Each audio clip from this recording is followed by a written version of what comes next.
So ayan mga ka-agri, tignan natin yung tanim nating sitaw. Napakaganda, ganda ng pagkakatanim natin. Kaya mga ka-agri, kailangan lang ng tiyaga-tiyaga dyan para matapos ang mga paghihirap sa mga tanim natin. Nakikita naman natin yung pinagpaguran natin balang araw o yung kamatis natin mga ka-agri. Ilang piraso lang yan pero kadami din yan.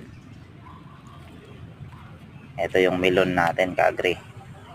Yan, melon, pero sa ilang piraso na yan mga ka-agri, makakapag-umpisa na tayo dyan at dyan tayo kukuha ng binhi natin mga ka-agri. Ganda, di ba? Dito naman sa kabila, yung ating ceiling green, tapos yan, ampalaya. Yan yung ampalayang haba. Yung pwede na natin double purpose na yan mga ka-agri.